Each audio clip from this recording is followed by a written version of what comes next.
Good afternoon, everyone. Sorry to be a little late, or a lot late, actually. I'm going to start with some opening comments about travel. Secretary Blinken will leave tomorrow for travel to Tirana, Albania, and Munich, Germany.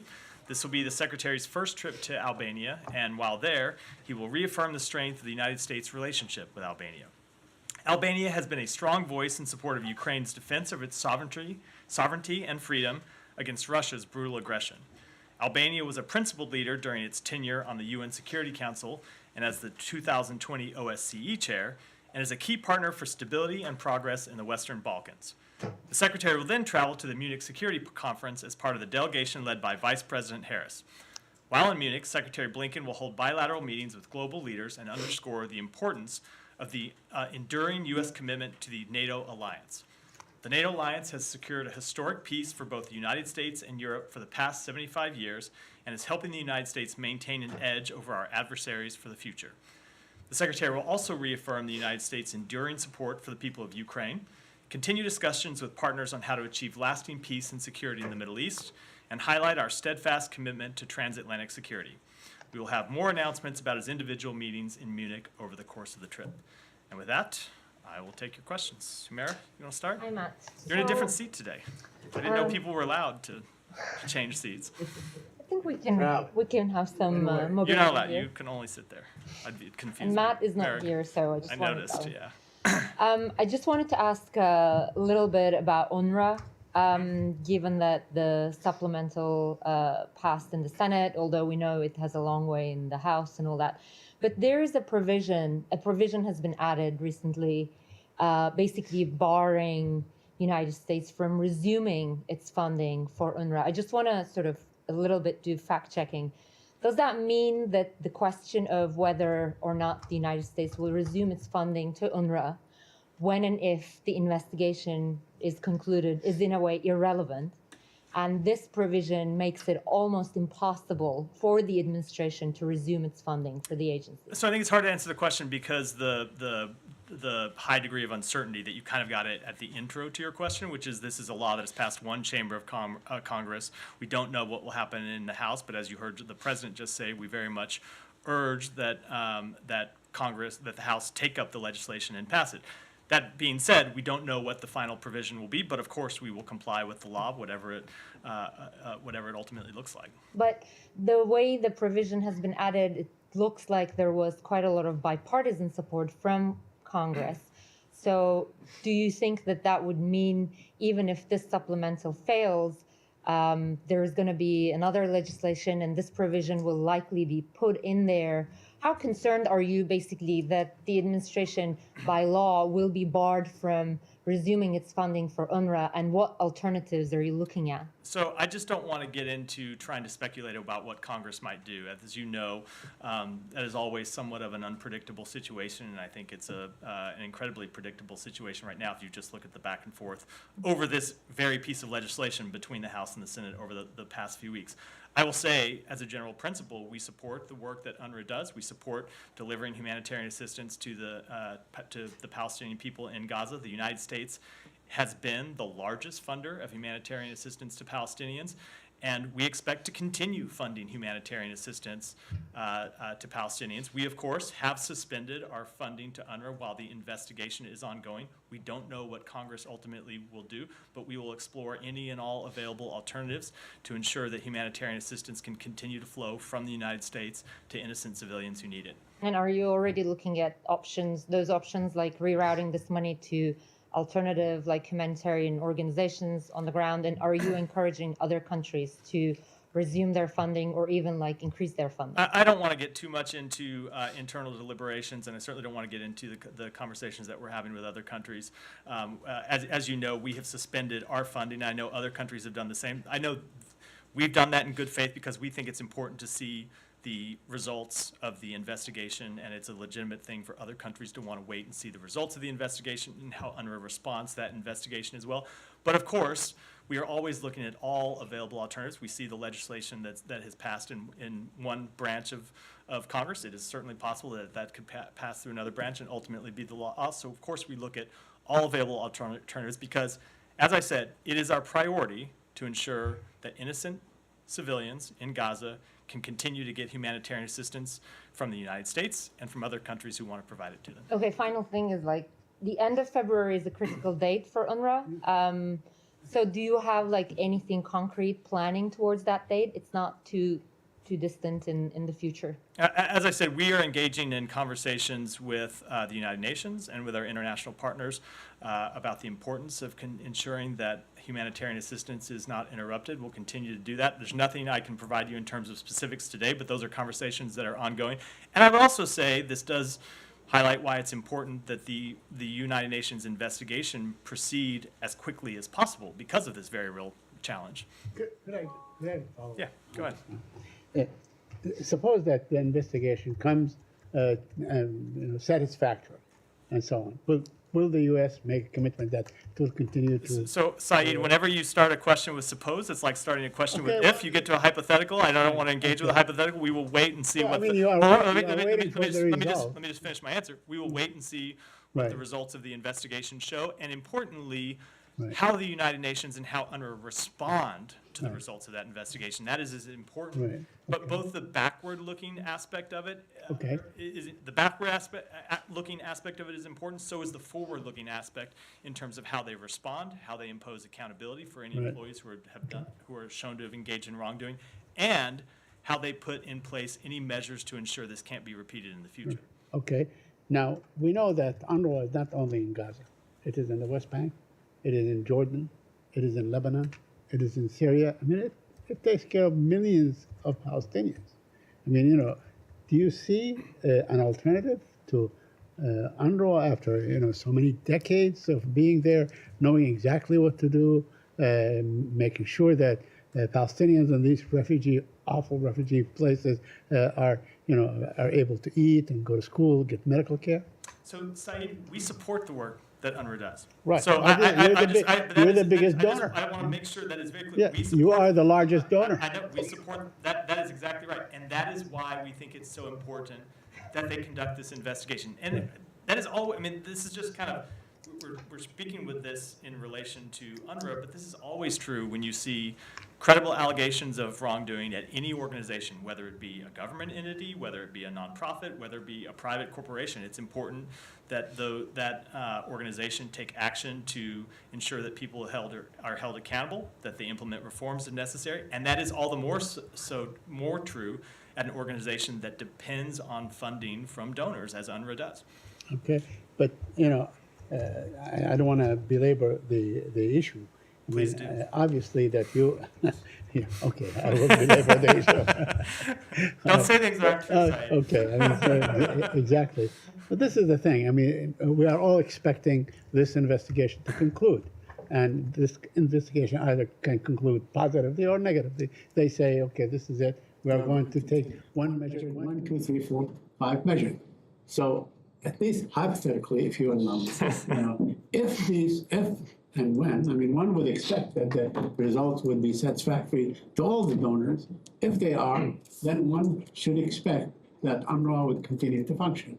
When this investigation concludes, we will have a response to it, but I don't want, for obvious reasons, to offer what that response might be while the investigation is very much underway. But as I said, we support the work that UNRWA does, not just in Gaza, but everywhere else where it operates, because it provides humanitarian assistance that is critical. This is what I mean. Even if you get a satisfactory result from the investigation, but the Congress is barring you from sort of going ahead with, they're prohibiting you to fund UNRWA, then what are you going to do? What's your solution? As I said, we will explore all available alternatives to deliver humanitarian assistance to the Palestinian people. We will follow the law, however. We don't have any choice to do that, and of course, that's what we'll do. Could there be an executive waiver in this case? I'm sorry. You are now asking me to speculate about a law that has not yet been passed. So I do not know what provision, if any, will ultimately pass Congress. No, there's just no way to answer that question. I'll come back to you. Yeah. No, it's just to follow up on that. I mean, Yeah. you say you support UNRWA, but you're effectively dropping UNRWA. You support that language in the supplemental. We'll see if it passes the whatever, but at the moment, you do support that language. Look, when it And that comes- language cuts funding for UNRWA. When it comes How to- can you say on one hand you support UNRWA, And on the other, you're saying, but we won't give you any money. So- That's a little bit an easy way. So when it comes to dealing with Congress, you always have to make difficult choices. Yeah. And this bill contains funding for Ukraine, it contains funding for Israel, contains funding for our troops in the region, and it also contains funding for humanitarian assistance for innocent Palestinians. And we think that funding is important to obtain from Congress. But Congress gets a say in how this works. They're a co-equal branch of government, and we engage in a back and forth with them, and ultimately you have to make kind of difficult decisions about whether you are willing to support a bill or not. And we made the decision that ultimately this bill is worthy of support because of all the good things it does. Can I ask about the Cairo talks today? Do you have any sort of readout of how the conversations are I do going? not. Do you expect a counterproposal to the counterproposal to be able to come down? I do not have a readout of how the conversations are going. I think even if I did, I would probably decline to give it from here. I can restate what we said going into these conversations, which is we do believe a deal is possible. We believe a deal is important to achieve. We're going to continue to push for a deal because we think it's important to get the hostages out and allow for a pause in the fighting to get more humanitarian assistance in and allow people to get to safety, but I don't have any update on the talks. There are reports that a shipment of flour from the U.S. is being blocked at Ashdod by some of the more extremist members of the Netanyahu government. Do you have any confirmation of this? So I have seen those reports. There's flour, U.S. flour that has gone in to Gaza through Ashdod, not through Ashdod, goes into Israel through Ashdod and then it ultimately makes its way into Gaza previously. We have funded flour that would provide food for 1.5 million Gazans for 5 months. It is critical that this flour make it to Gaza. It is critical that people have access to the nourishment that it would provide. And we are engaging with the government of Israel to try and make sure that flour can continue to get in, not just as a one-off shipment, but for a sustained period over months. We had a commitment from the government of Israel to let that flour go through, and we expect them to deliver on that commitment. And then there were a couple cases of Americans being detained by the IDF. One of the families, Samaher Ismail, says that she was beaten in Israeli custody, has been denied her medications, and has also not been granted consular access. Can you confirm any of this? I know there are privacy considerations. Yeah, I am unfortunately not able to talk specifically about it. I can say that, as is the case anywhere in the world, we have no higher priority than the safety and security of U.S. citizens overseas. In any of these circumstances, whether it be in Israel or elsewhere, we seek consular access, we seek access to the individual, and we talk to their family when appropriate. We try to ensure that detainees or people who are arrested are treated fairly, are treated humanely, have full access to due process, have access to counsel, but as is often the case, due to privacy considerations that are just in the law that don't give me any wiggle room at all, I'm unable to speak in detail about this specific case. Who were detained in Gaza last week? Unfortunately, for the same reason, I'm not able to speak in detail about their case because of the privacy rules. But I would just say in general, just because of this provision in the law that prohibits me from speaking about what we're doing when it comes to any specific case, you should not interpret that as a lack of activity by the United States government. In any case, when there is an American that is detained overseas, as I said, we first seek for information. We seek information about their case. Then we seek to ensure that they are treated fairly, that they are treated humanely, that they are given due process, and that's true whether it be in Israel or anywhere else in the world. Just to follow on.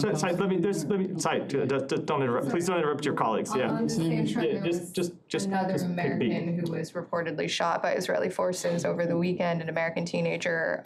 Do you have any information about the circumstances of his death, and are you concerned this is becoming a trend? We've seen 2 American teens shot in the past month by Israeli forces. We are aware of this case. We are seeking more information about this. I would say there has been another case, and in that case, we called for an investigation.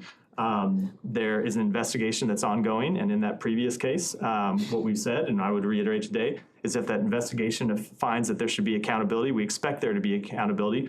We are still at the information gathering process with this second case, but as is always the case, if the information leads us to believe there should be further investigation or accountability measures, we will, of course, call for those both publicly and privately. I have another unrelated to this, if you could come back. Okay. I wanted to follow up on Jenny's question about the talks in Cairo. I understand you're limited in what you can say, and without getting into the details or the tenor of the talks, can you confirm that the Israeli delegation arrived with something in hand to discuss? I think I should let the Israeli delegation speak for matters that pertain to the government of Israel. Did you ever receive an explanation as to why there was a delay in confirming that the Israelis would take part in these talks? Again, that's a matter I think best addressed to the government of Israel, not to me. Let me ask you about Rafah. There was an investigation completed by Amnesty International that evaluated 4 strikes that took place last year in Rafah and found that those were not legitimate military targets. So 1, do you have a response to the findings of that investigation? And 2, does that alter the United States thinking as the Israeli government weighs the possibility of an incursion into Rafah? I don't have any response to that specific investigation. Obviously, we are monitoring the evolving situation in Gaza. We examine the facts as they're available to us, but I don't have any assessment about those particular strikes. But it would in no way change our conclusion, which is that the government of Israel, before it launches any military operation in Gaza, or I'm sorry, in Rafah, needs to have a plan to deal with the humanitarian situation there. We've seen the government of Israel ask for such a plan to be developed. We think that's appropriate, and we think that once that plan is developed, it needs to be credible and it needs to be one that they can actually execute.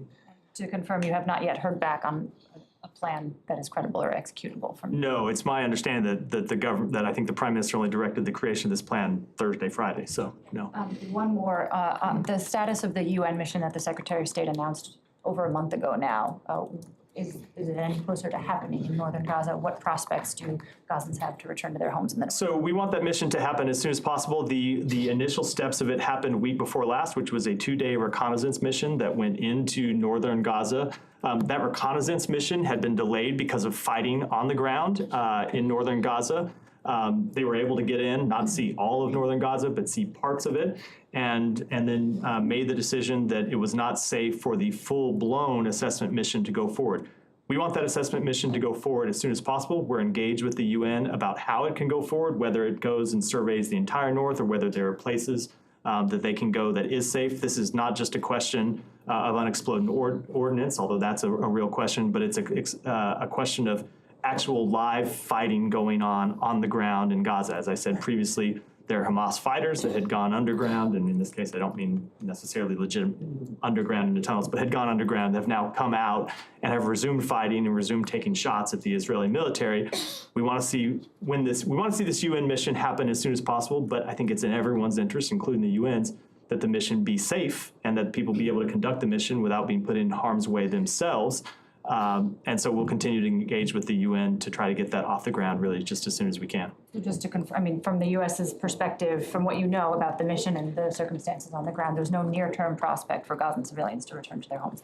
So I don't want to prescribe to answer that question. You have to be able to know what the findings of the mission are, and the mission hasn't launched yet. But certainly, we don't expect Gazans really to be able to return to their homes until this mission is completed and we know the circumstances, because you don't, again, want people to go into homes that are unsafe, into buildings that are unsafe, into buildings that are booby-trapped, into buildings where Hamas has left IEDs or where there is unexploded ordnance. So the mission is critically important, but I can't put a timetable on it. Yeah. I have 2 questions, Matt. First, about protecting journalists in war zones. Last night, our colleague in Al Jazeera in Gaza got been targeted. Our correspondent lost his leg, and our cameraman also suffered severe injuries in Gaza. Are you still in contact with the Israelis, pressing them to make everything possible to avoid targeting journalists? And my second question is just... Let me do the first one first, and I'll come back for the second one. So first of all, let me offer, of course, condolences to your colleagues who have been injured, and I know they are not the first Al Jazeera journalists to have been harmed during this conflict. So they have our sincere condolences, as do their families, and as do all of you at Al Jazeera. Yes, we continue to engage with the government of Israel to make clear that journalists ought to be protected.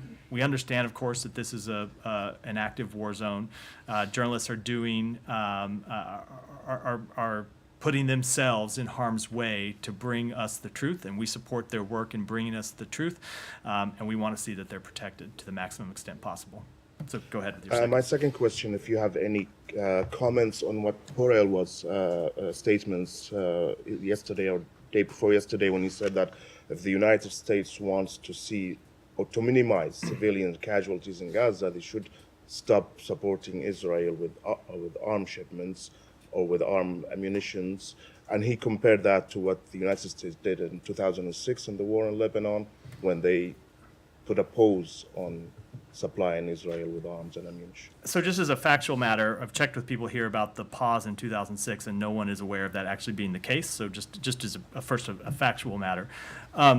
Secondly, with respect to the question about ongoing support, this is where we just have a fundamental disagreement, where we think it is in our national security interest and is in that we continue to support Israel's right to ensure that the October 7th attacks cannot be repeated. We want to see them have the ability to go after Hamas, to defeat Hamas. We know that Hamas wants to continue to target Israel. Hamas has been very clear about what their goals are, and they have not changed since October 7th. They want to continue to launch terrorist attacks. They are committed to the full-scale destruction of Israel, and we want to see Israel to be able to answer that.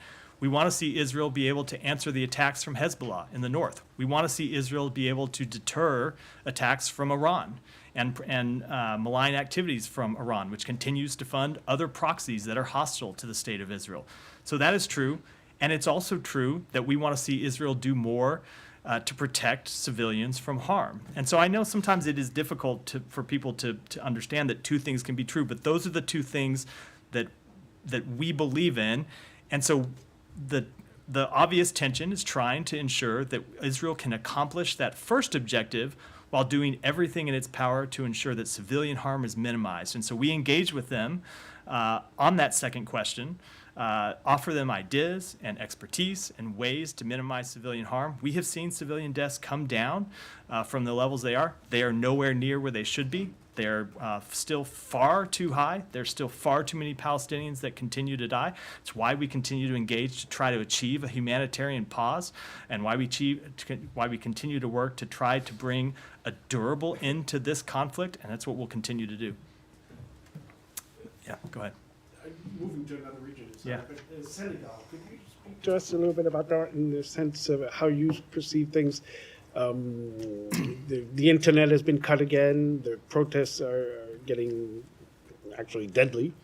The government banned a march that was planned for today, and looks like there potentially could be a march for this weekend if it's not banned again. Situation is getting worse and worse every day. What is your take on that? What is the U.S. We are extremely concerned about the situation in Senegal, the political situation in Senegal. In fact, the secretary spoke to the president of Senegal this morning to reiterate our concern about the situation there and to make quite clear that we want to see elections continued as they were scheduled. We want to see them take place as soon as possible. As they were scheduled for February 25th. Yeah, we want to see a return to elections. We'd like to see them February 25th, and they don't take place on February 25th. We want to see them take place as soon as realistically possible after that. Okay, and so he spoke to the president Today. this morning. Today. Thank you. Yeah. I will go back to your opening statement. Before that, is it your understanding that Russia already has the upper hand in the war due to delay? I would not say that they have the upper hand. I mean, we've had a lot of people make assessments about this conflict going back to the beginning that turned out to be wrong when they assessed that Russia had the upper hand. And I would never want to underestimate both the bravery of the Ukrainian military and the skill that the Ukrainian military has shown. And I should add to the skill, the innovation that they have shown in bringing new weapons to this conflict.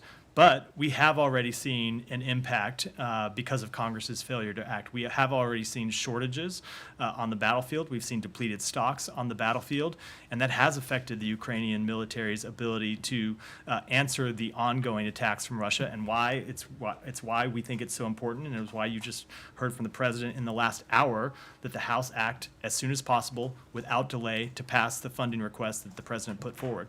The president made his point about the importance of U.S. leadership, and you also amplified that. But my question is, let's talk about the damage has already done. The secretary is headed to Munich. Other than just explaining to the allies how Washington works, what is he going to say to make the case about the U.S. leadership and the current state of U.S. leadership? He's going to make the case that the president made, that as long as Joe Biden is president, we will continue to support NATO, we will continue to support our European allies, and we will continue to stand with Ukraine. You just heard that from the president a moment ago.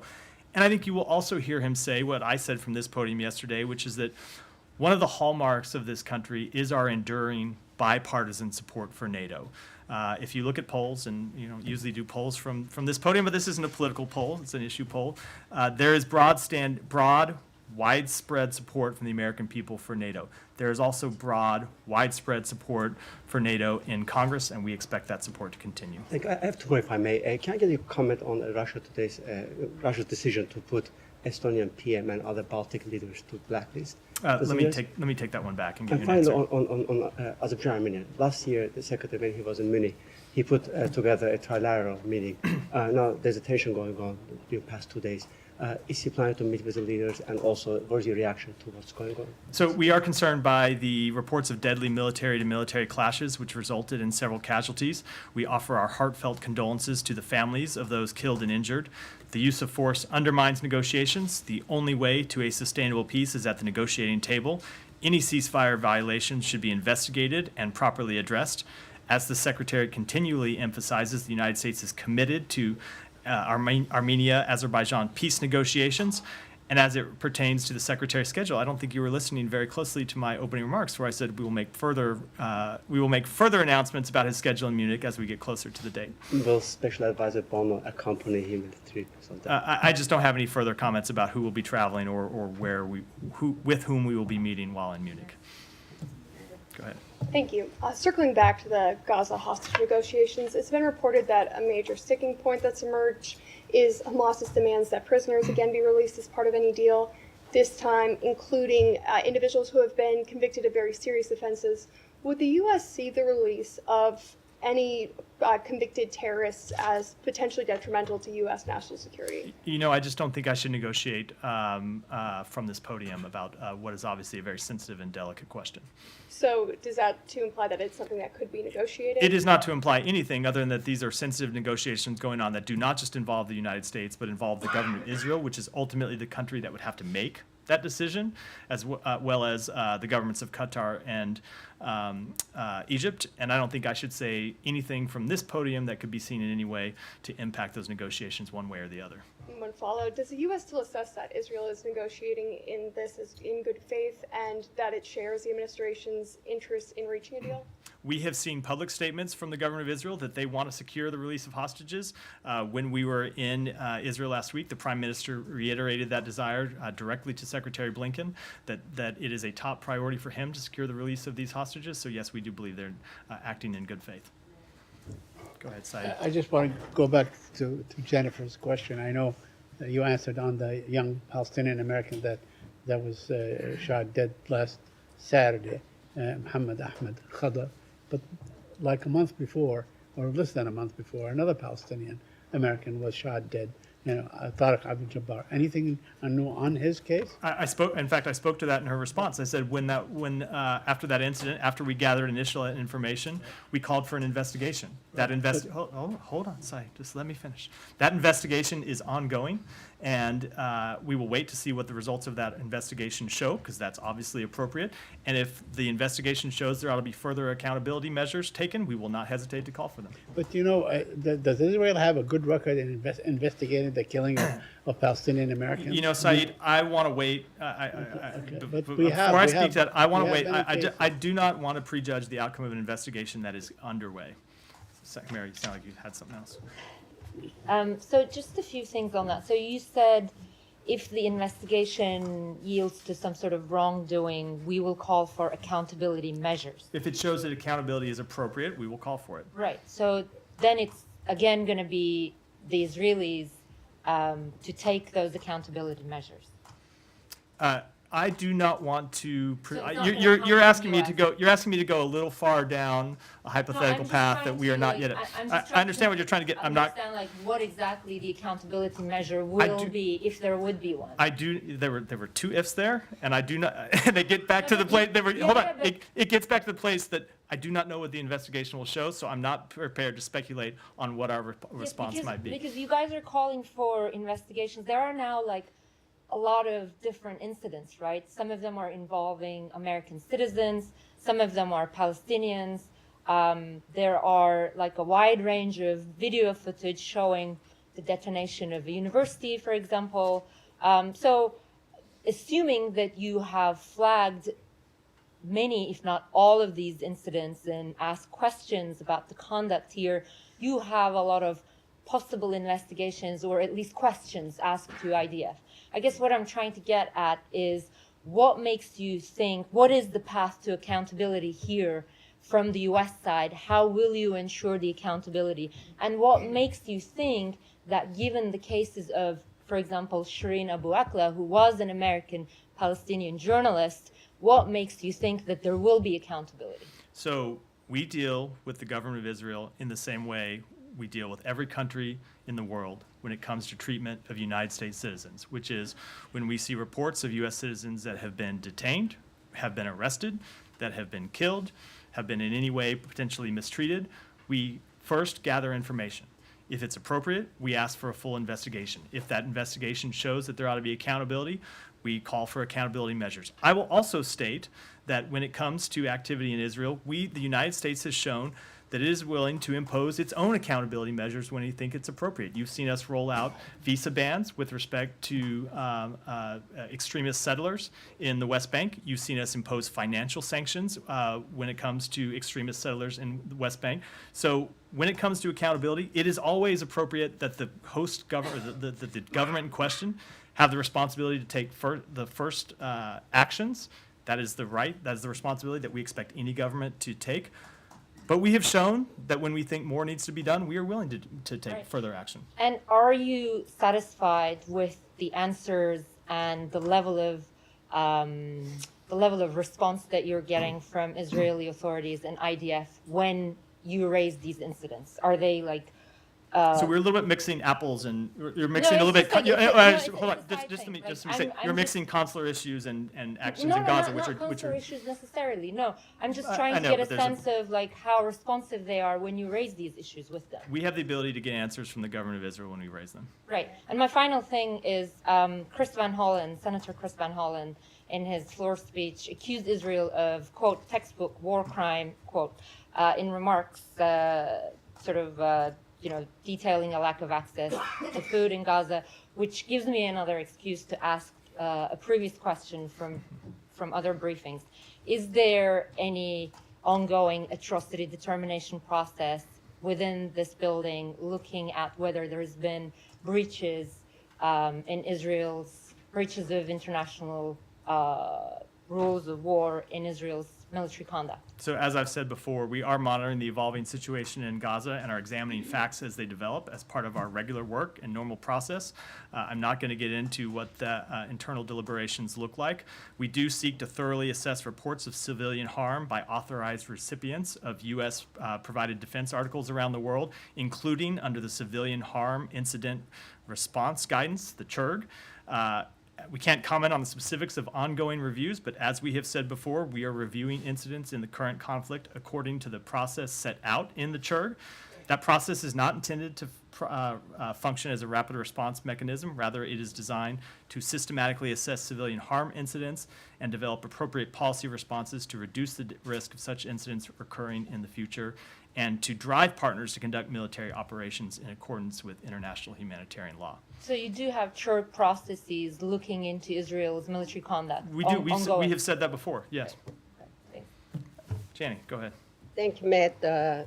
On Russia, North Korea, China, North Korean delegation visited Russia today at the invitation of the Russian parliament. And Kim Soo-gil, who head of the North Korean delegation, is on the U.S. and South Korea sanctions list against North Korea. And Kim Soo-gil is also involvement in the development of ballistic missiles and weapons of mass destruction while he was director of the military's general political bureau. How would you comment I don't have any specific comment other than that we will always seek to appropriately enforce our sanctions. Okay, secondly, China is also violating sanctions against North Korea. How do you think Russia and China violation of sanctions against North Korea will affect UN Security Council? Again, we will always appropriately enforce all of our sanctions. Go ahead. Thanks, Matthew. Today, Secretary Blinken hosted King Abdullah. What is the State Department doing to get Jordan to extradite Aklam Tamimi, a terrorist wanted by the U.S. for a bombing that killed 2 Americans in 2001? And then, do you think Democrats and Republicans in the House should use the discharge petition to bypass Speaker Johnson in passing the Senate supplemental? So as it pertains to your first question, I'm going to defer comment to the Department of Justice, as we always do when it pertains to matters of extradition. And with respect to your second, I certainly don't want to comment on internal legislative dynamics in the House. Gita, go ahead. Thanks, Matt. As you're working towards release of the Israeli hostages and sending humanitarian aid into Gaza and everything related to that war, Iran today test launched 2 ballistic missiles, and it seems like they have just converted a container ship into some ship to carry weaponry in. Does the Biden administration feel pressured in expediting settling and putting an end, bringing an end to the conflict in the Gaza Strip? So we want to bring an end to the conflict in Gaza as soon as possible for a host of reasons. One is to stop the suffering of innocent civilians in Gaza. One is to find a way to ensure Israel's lasting security. You've seen the Secretary engage in diplomacy around this question, where he's traveled the region to coordinate with partner countries about a way to find a durable and lasting peace. And of course, it's very much to end the risk of instability and end the risk of further conflict. That has always been the case. And what Iran is doing, including what its proxies are doing, that's not adding to the pressure. No, look, Iran's proxies have engaged in destabilizing activity before October 7th, and of course, don't forget that Hamas is one of Iran's proxy groups that it funds and has funded for years. That is the instigator of October 7th, and who is responsible for the attacks of October 7th, and is responsible for this entire conflict in the first place. So we have long seen destabilizing activities from Iran, and we have held Iran accountable for those activities, and we will continue to hold them accountable for those activities going forward. Matt, another subject that has been a concern of the U.S. regarding Iran, its nuclear program. For the umpteenth time now, IAEA Director General today has again expressed concern, saying that Iran's nuclear program is not transparent. Where does that fit in? Isn't that a matter of concern that while you're busy in the Middle East, that Iran could go further than where it is right now? It remains the policy of the United States to prevent Iran from obtaining a nuclear weapon. That has not changed, and it will not change. And we will continue to engage with the IAEA as well as with our partner countries in the region and beyond to ensure that it cannot achieve such a weapon. Go ahead, Harry. Matt. According to media reports on Monday, a group of 20 unidentified individuals seized the Nobel laureate Professor Muhammad Yunus' offices. And as you are aware, that Bangladesh regime has taken control over one-sided parliament, judiciary, media, and anti-corruption. Now the entity like Grameen. So what is your perspectives on these situations? So I would say regarding the multiple criminal cases filed against Dr. Muhammad Yunus, we note that the labor case was tried with unusual speed. The Anti-Corruption Commission has approved a charge sheet for additional cases. Those have drawn widespread condemnation from around the world. We share the concerns voiced by other international observers that these cases may represent a misuse of Bangladesh's labor laws to harass and intimidate Dr. Yunus. We worry the perceived misuse of labor and anti-corruption laws could raise questions about the rule of law and dissuade future foreign direct investment. And we encourage the Bangladeshi government to ensure a fair and transparent legal process for Dr. Yunus as the appeals process continues. Reports of America and Taliban announced that 2 Taliban detainees from Guantanamo have released previously and were kept in Oman. They went back to Kabul and received a red carpet reception. At the meanwhile, there are some reports that Mr. Rahim Haqmal, who were assistants to Osama bin Laden, have released by the U.S. agency. Isn't the U.S. government worried about releasing these high-profile terrorists and if they pose any direct attack or threat to the United States? So with respect to the detainees that were released in Oman, we were not involved in that release. It occurred after the expiration of security guarantees made by Oman during their initial transfer in 2017. Okay, another question about Yeah. the Doha summit. What's the United States stance in the upcoming UN conference in the Doha about Afghanistan? So, Special Representative for Afghanistan Tom West and Special Envoy for Women, Girls, and Human Rights in Afghanistan, Rina Amir, attended the last UN Secretary General's meeting of Afghanistan envoys in May of last year, and they do plan to attend the next one this month in Doha. The meeting follows the UN Security Council resolution on Afghanistan adopted in December. The United States strongly supports the resolution's call for a UN Special Envoy for Afghanistan and urges the Secretary General to appoint a Special Envoy as soon as possible. A Special Envoy will be well positioned to coordinate international engagement on Afghanistan to achieve the objectives laid out in this resolution. Go back there. Yeah. Excuse me. I have a couple questions. One about Egypt. Have you spoke with Egypt about their rules during the Rafah operation that we are expect, and are you going to support Egypt financially if they have any future rules in Gaza or during the Rafah operation, like during the trip that you traveled with Mr. Blinken to Egypt? Have you discussed any rules from Egypt? Because we see the far right wing in Israel accusing Egypt that they are complicit or like they are involved in 7th of October somehow. Do you agree or disagree with this? And what is the role of Egypt that you see in the future during the Rafah operation after that? The second question... There were like 5 questions in that one, so let me hold on. Let me answer that one before you go on to the second one. First, with respect to October 7th, no, of course there was no Egyptian involvement in October 7th. There's been no evidence presented to support that. I will say that we have found Egypt to be a great partner in both getting humanitarian assistance into Gaza to help innocent civilians there, and helping to get American citizens and others out of Gaza, including wounded Palestinians who needed to leave Gaza to seek medical treatment. And we have found them a productive partner in helping to secure the release of hostages. And of course, they are involved in the ongoing talks to secure the release of hostages and a humanitarian pause. Now, second one. Listen, like we have read that USA warned Israel or urged Israel to not conduct any big operation during Ramadan. You know, Ramadan is holy month for Muslims, and it's like now we are less 1 month to Ramadan. It's like gonna start at March 10th. And do you support like this idea that like pausing or like not permanent, but like at least ceasing fire, suspending any operation during the Ramadan? As you know, it's like holy months for Muslims, and like we have 1.4 million in Rafah.